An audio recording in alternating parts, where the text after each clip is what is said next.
seenggaknya dengan makin banyak yang tahu, agama ini jadi mulai populer lagi dong dan narik perhatian orang-orang yang sebelumnya nggak tahu menahu tentang Wicca. Find us all as one.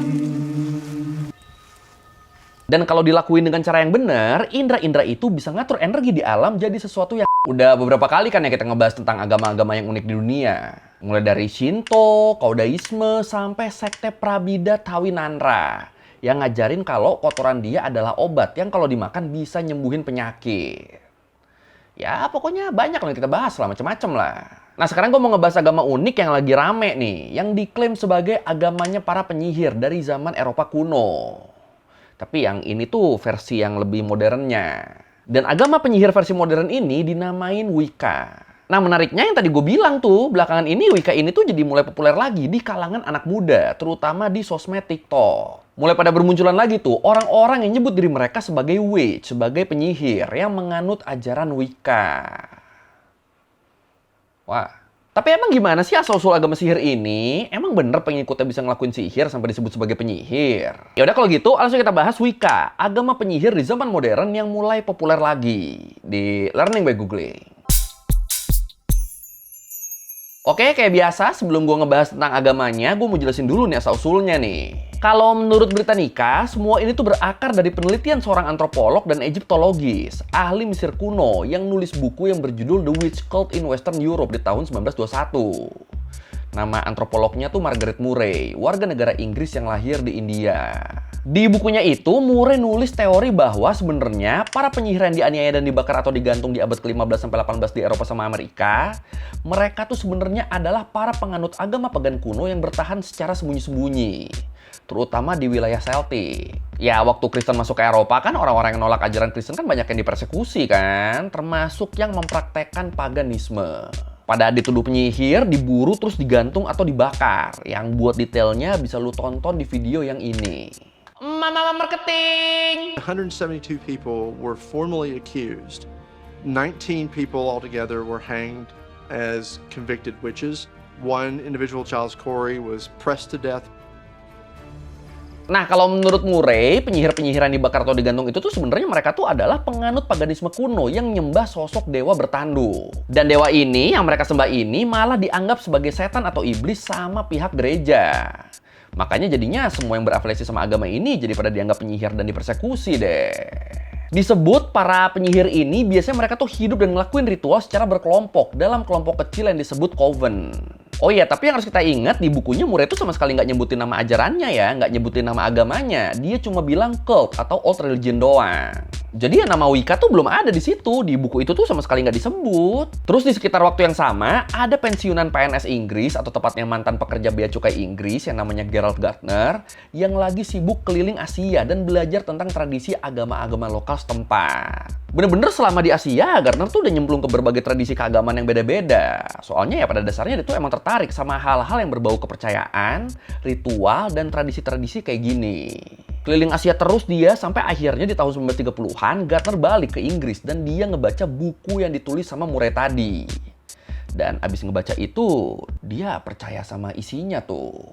Dan buat ngebuktiin apa yang dia baca, kalau menurut history, di tahun 1939, Gardner ngelakuin perjalanan ke daerah New Forest. Dan bener aja, dia ngaku di sana dia ketemu sama sekelompok penyihir dalam coven. Kalau menurut Gardner, para penyihir ini tuh sama kayak deskripsinya Murray. Dan dia yakin kalau penyihir New Forest ini mereka tuh ngelakuin ritual-ritual agama pagan kuno. Yang mirip kayak yang ditulis sama Murray. Tertarik, sampai akhirnya Gardner gabung deh ke coven ini. Dia join ke ajaran penyihir ini. Terus di tahun 1946, Gardner ngebeli tanah di daerah Bricket Wood dan ngediriin bangunan spiritual buat ngelakuin ritual dan ngadain pertemuan-pertemuan covennya. Terus tahun kemudian, di tahun 1947, Gardner ketemu sama seorang pendiri ajaran spiritual lain, namanya Edward Alexander Crowley, atau sering disebut sebagai Aleister Crowley. Dan di pertemuannya ini, Gardner nih jadi makin belajar banyak tuh tentang konsep-konsep ritual keagamaan yang berbasis ke paganisme. Tapi terus nggak lama setelah pertemuan itu Crowley meninggal dan Gardner mulai nulis bukunya sendiri yang judulnya Book of Shadows. Buku apa tuh? Buku ini tuh isinya mantra-mantra dan ritual inti yang jadi buku penting buat para pengikut covennya. Yang lagi-lagi waktu itu masih belum ada namanya. Dan akhirnya setelah buku itu selesai ditulis, pokoknya kalau ada anggota baru yang mau join, si anggota itu tuh harus nyalin semua isi Book of Shadows pakai tulisan tangan. Harus disalin ulang pokoknya, harus ditulis ulang. Terus di tahun 1949, Gardner nerbitin novel yang judulnya High Magic's Aid, yang nantinya berperan penting nih dalam ajaran Wicca. Walaupun ya waktu itu masih belum disebut sebagai Wicca ya. And you ask me to believe that you are a witch yourself? Yes. I've been properly initiated brought into a circle in a proper way. And do you ask me to believe that you've got any special powers? No, I personally haven't. But in a team, working as witches in a team, we can produce results. Nah sebenarnya selama berabad-abad, Inggris tuh mereka tuh punya undang-undang hukum sihir yang nyebut kalau sihir adalah kejahatan serius dan bisa dihukum mati. Tapi terus karena di zaman modern sihir tuh udah nggak dianggap sebagai hal yang beneran ada, jadinya di tahun 1951 undang-undangnya dicabut tuh. Jadi nggak bakal ada lagi orang yang dihukum karena sihir atau dituduh penyihir. Dan berkat itu, Gardner jadi lebih berani buka-bukaan tentang ajarannya deh. Bahkan di tahun 1954, Gardner nerbitin buku lagi yang dia kasih judul Witchcraft Today. Dan di buku inilah untuk pertama kalinya nama Wicca disebut. Tapi waktu itu sama Gardner tuh ditulisnya tuh Wicca-nya tuh W-I-C-A, bukan W-I-C-C-A. Jadi C-nya 1 waktu itu. Sama konteksnya juga tuh sebenarnya tuh beda sama Wicca yang sekarang. Waktu itu kata Wicca tuh dipakai buat nyebut si orangnya, si praktisinya, si penganutnya yang berasal dari bahasa Inggris kuno Wicca atau witch, yang artinya penyihir.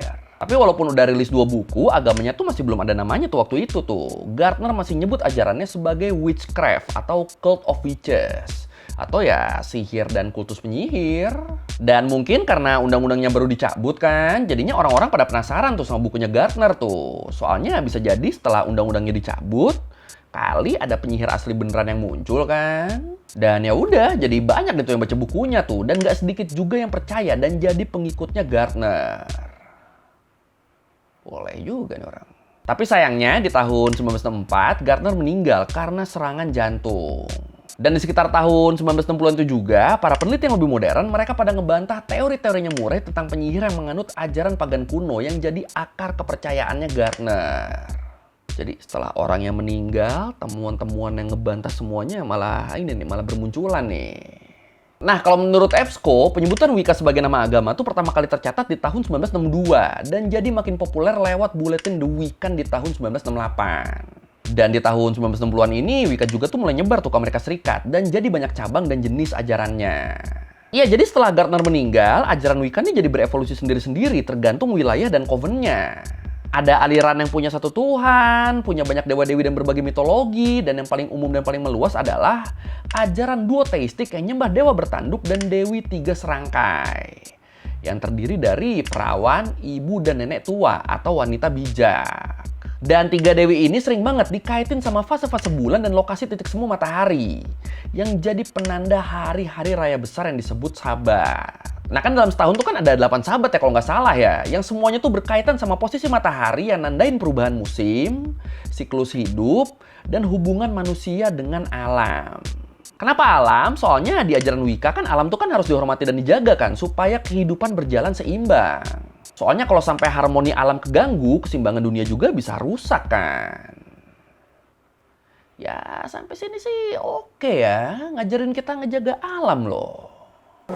Wiccans worship the gods and spirits of nature. In return for their faith, the spirits grant them the power of magic. Nah, tapi uniknya, walaupun di era modern ini Wicca tuh jadi ajaran pagan terbesar di dunia, tapi mereka tuh nggak punya kitab suci atau sosok besar kayak paus gitu loh. Yang sebenarnya bisa jadi panutan dan panduan dalam ngelakuin ritual dan kepercayaan. Kalau ada sebenarnya bisa gitu tuh, tapi ya nggak ada. Terus organisasi keagamaan juga nggak ada. Soalnya mereka kan ngumpulnya kan di kelompok-kelompok kecil kan. Di coven-coven yang dipimpin sama satu pemimpin coven. Jadi ya beda coven bisa juga tuh beda kepercayaan dan ajaran ritualnya tuh. Ya pokoknya intinya agama ini nih fleksibel banget lah. Bebas aja mau kayak gimana juga. Mau nyembah siapa, mau gimana ibadahnya. Pokoknya bebas, tergantung coven masing-masing. Nah disebut angka ideal buat jumlah anggota coven ini tuh sebenarnya tuh 13 orang. Karena angka ini dianggap sakral dan simbolik yang berkaitan sama fase 13 bulan. Tapi faktanya banyak coven yang anggotanya tuh bahkan nggak nyampe 13 orang loh.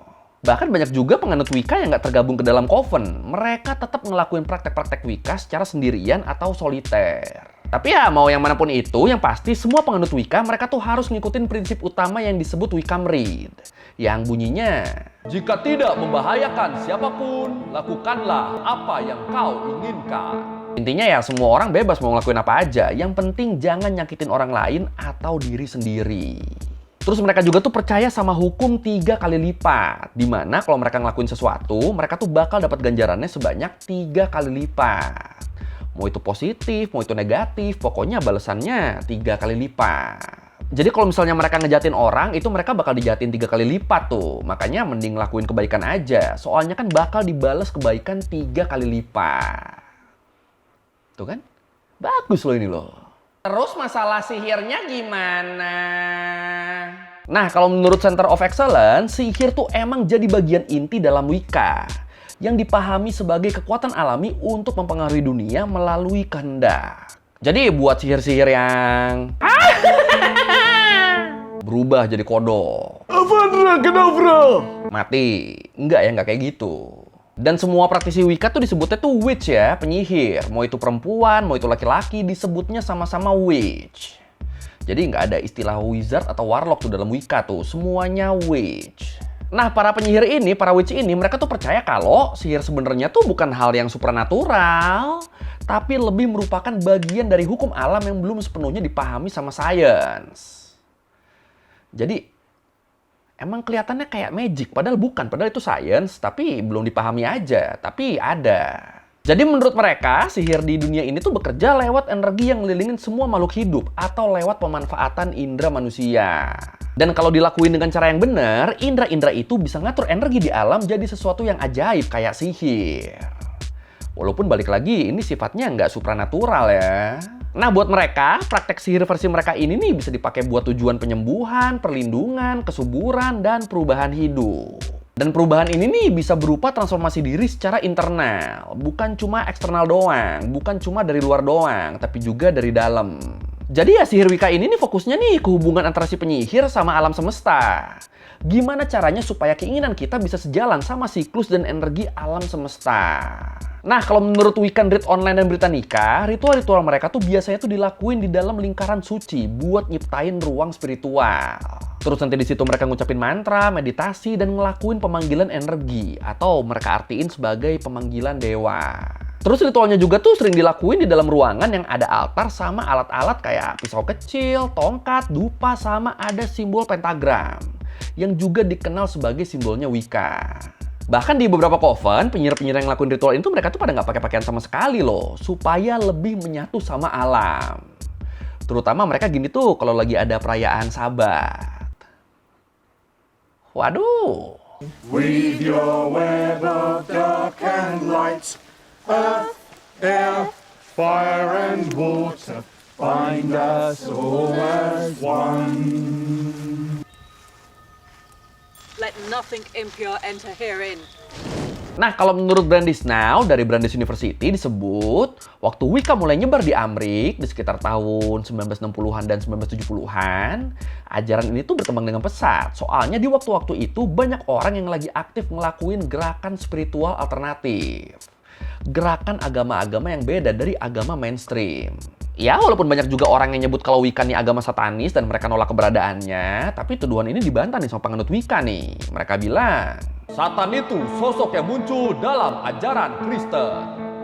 Untuk apa kami menyembah sosok yang ada di Kristen? Tidak mungkin.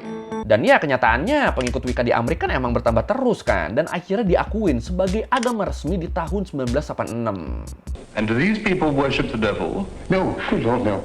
They've got their own god.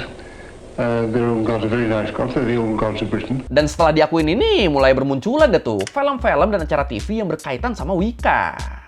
Kayak salah satunya yang jadi tontonan gua waktu SD tuh ini, Buffy the Vampire Slayer, yang tayang di tahun 97 sampai 2003. Kalau di kita dulu tayangnya di SCTV tuh tiap Sabtu tuh. Ada yang nonton dulu? Ada dong. Itu cakep banget loh. Sarah Michelle Gellar tuh cakep banget loh. Please ada. Biar gue nggak kayak tua banget gitu. Dan saking populernya serial Buffy ini, dia tuh akhirnya sampai munculin subkultur Wicca di kalangan remaja di tahun 1990-an dan 2000-an. Dan disebut di tahun 2021 diperkirakan ada sekitar 800.000 sampai 1,5 juta penyihir penganut Wicca di Amerika doang. Dan sekarang, beberapa waktu belakangan ini, para penganut Wicca ini mulai pada bermunculan nih di TikTok nih. Dan ngebikin orang-orang yang tadinya nggak kenal apa itu Wicca, jadi pada tahu dan pengen apa ya? Ya pengen nyoba-nyoba deh. Dikit-dikit jadi mulai tertarik deh. Dan ya walaupun mungkin pengikutnya nggak tiba-tiba bertambah drastis, tapi seenggaknya dengan makin banyak yang tahu, agama ini jadi mulai populer lagi dong dan narik perhatian orang-orang yang sebelumnya nggak tahu menahu tentang Wicca. Tapi kalau menurut lu gimana nih? Ajaran Wicca ini masuknya nih ajaran satanis kayak yang diomongin sama orang-orang tadi, sama orang-orang Amrik? Atau ya ini tuh cuma kepercayaan biasa aja yang sama kayak agama-agama lainnya yang intinya ngajarin kebaikan kan ini kan? Gimana? Atau ada yang tertarik mungkin? Silakan komen. Now, she's studying to become a full-fledged witch. I like the name witch, and I suppose in a way I'd like to reclaim it as being a good word and standing for all the things that I believe in. Oke, sekian Lari Maguling kali ini tentang agama Wicca yang mulai naik lagi di Amrik. Dan ternyata ya ini ya gue baru tahu dia tuh ternyata inspirasinya Buffy the Vampire Slayer loh. Sumpah itu, tontonan zaman dulu banget itu. Ya kalau lu merasa udah salah, atau mau nanya, atau mau video, tulis komen, gitu biasa. Sekali lagi, jangan lupa like, comment, subscribe. Bye.